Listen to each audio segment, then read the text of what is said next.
püüdsid seal viimasel ajal pilku hoopis langetatud ukseluugid. Täna oli aga rahvast tavapärasest ilmselgelt rohkem. Küllap meelitas külalisi siia lootuse asja puhkenud õisi näha.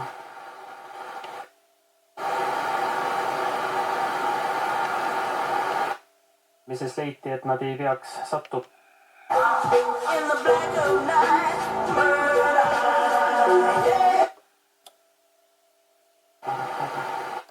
Küllap oli naine peatunud, et